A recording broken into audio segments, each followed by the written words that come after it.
안녕하세요. 6월 28일 금요일입니다. 오늘은 로마서 5장 14절입니다. 그러나 아담으로부터 모세까지 아담의 범죄와 같은 죄를 짓지 아니한 자들 위에도 사망이 왕노릇하였나니 아담은 오실 자의 표상이라. 아멘. 아담에 대한 이야기를 오늘 말씀에서 해주고 있습니다. 아담은 에덴 동산에서 하나님이 금지한 선악과를 따먹고 하나님이 창조하신 에덴 동산에서 쫓겨난 장본인이었습니다. 그 하나님의 형상대로 지음받아 어마어마한 그 역할을 하나님으로 위해서 충분히 감당할 수 있었던 중요한 사람이었는데, 안타깝게도 선악과 때문에 그러한 모든 자격을 다 박탈당하고 쫓겨나야만 했었습니다. 그런데 이제 아담의 범죄라고 하는 것이 아담 한 사람으로 끝난 것이 아니었다라는 여기에 이제 문제가 있는 거예요. 기독교는 원죄를 인정합니다.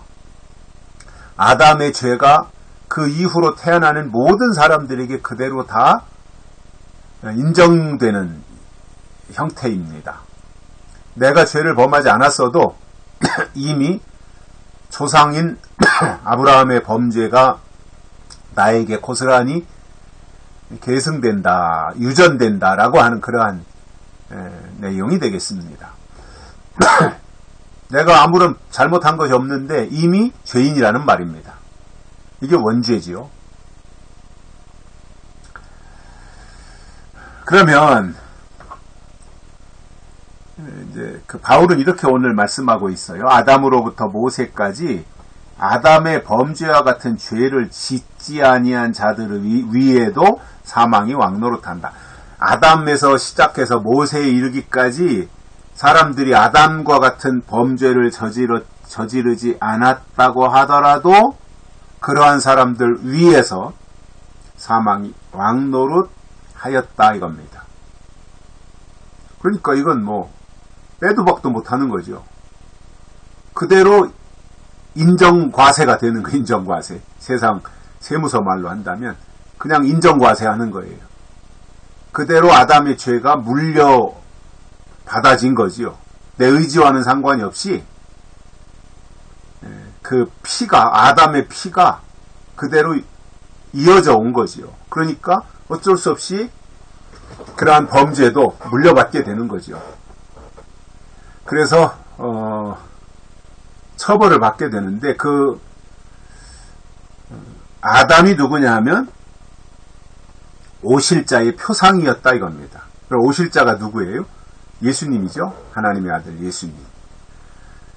오실 예수님의 표상으로서 아담이 온 것이고, 그러나 이 첫사람 아담은 실패했지만 둘째 아담인 예수 그리스도는 실패하시는 분이 아니지 않습니까? 하나님의 아들이시기 때문에, 독생자. 우리를 구원하기 위해서 하늘 보좌를 버리고 이 땅에 내려오신, 그래서 사람의 몸을 입고 오신 예수, 인카네이션 하신 그 예수님의 이 땅에 오실 예수님의 표상이 아담이었다는 거예요. 그런데 아담은 범죄자, 죄인의 모습이었다면 예수님은 의인의 모습으로 이 땅에 오시는 거죠. 의로운. 그러나 그 여러 가지 죄명을 뒤집어 쓰고 십자가에 달려서 처형을 당하게 되는데, 그러나 그 결과는, 아담과 예수님의 그 차이는 엄청나죠. 아담 때문에 죄가 세상에 들어왔다면 예수님 때문에 생명이 들어온 거예요. 그래서 아담 때문에 모든 사람이 죽게 되었지만 예수님 때문에 모든 사람이 살게 되는 거잖아요. 그 첫 아담과 둘째 아담 예수님 사이에는 이런 차이가 있는 거예요. 어마어마한 차이죠. 이건 비교가 안 될 정도로 아주 큰 차이가 되는데, 그 아담이 결국은 선악과를 따먹은 것은 하나님의 명령을 거역한 겁니다. 먹지 말라고 하신 하나님의 명령을 거역한 거예요. 그러니 에덴 동산에서는 아담이 살던 에덴 동산에서는 선악과가 하나님이 금지하신 것이었어요. 그리고 하나님이 금지하신 것을 다른 말로 선악과라고 하는 거예요. 그러면 실질적으로 선악과는 에덴 동산에 있었지만 그 이후로 하나님이 먹지 말아라 또는 하지 말아라 라고 말씀하신 또 다른 선악과들이 있었다는 거죠. 그것을 바울은 갈라디아서에서 이제 율법이라고 하면서 맛보지도 말고 만지지도 말라 이렇게 강조했습니다. 왜냐하면 그것은 선악과이기 때문에 하나님이 금지하신 것은 맛보지도 말고 만지지도 말아야 되는 그 상황이 되는 거예요.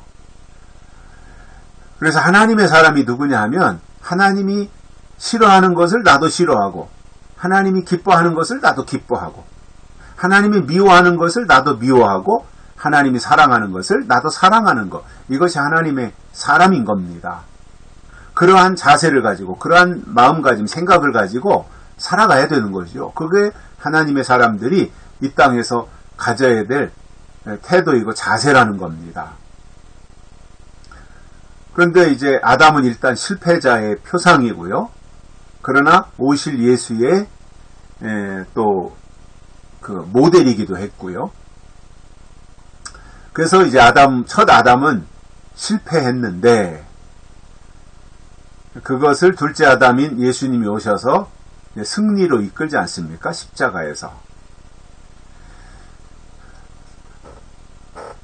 그래서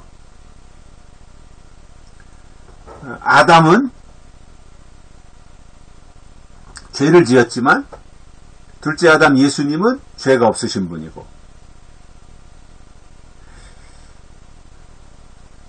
그래서 첫 아담은 죽었지만 둘째 아담 예수님은 죽은 자 가운데서 부활하신 것이고, 그러면 우리가 어디에 속해야 되느냐는 거죠. 첫 아담에게 속해야 될 것인가, 둘째 아담에게 속해야 될 것인가, 우리의 소속이 어디여야 되겠냐는 거예요. 첫 아담을 통해서 사망이 들어왔고 둘째 아담 예수님을 통해서 생명이 들어오는 거예요. 그러면 우리가 신앙생활을 한다고 볼 때 우리는 생명을 위한 거지 않습니까? 우리가 신앙생활을 할 때, 우리가 하나님을 믿을 때 영원한 생명, 영생을 위해서 우리가 신앙생활을 하고 있어요. 그렇다면 우리의 이 그 본질 속에 자리 잡고 있는 죄의 쓴뿌리, 즉 아담의 그 유전자를 배제해야 되는 거죠. 아담이 우리 속에 똥아리 틀고 자리 잡고 있으면 안 된다는 거예요. 예수 그리스도가 자리 잡고 있어야 된다는 거예요. 그래서 우리는 예수 그리스도의 형상을 닮아가야 되고 예수님을 통해서 주시는 말씀을 터득해야 되며 예수님이 우리에게 원하시는 것이 무엇인지 알고 그것을 따라가야 된다는 말입니다. 그런 관점에서 사도 바울이 아담의 죄가 계승되어서 그 아담과 같이 선악과를 따먹지 않았음에도 불구하고 그러한 사람들, 우리 모두의 사망이 왕노릇하지만, 그러나 예수님은 죄인들의 죄까지도 대신 짊어져 십자가에 죽으시고 피 흘려서 그 피로 인하여 용서하시고 우리를 살리신다. 그래서 아담보다 예수님이 훨씬 크신 분이시다 라고 하는 것을 설명해주고 있습니다. 여기까지 하겠습니다. 고맙습니다.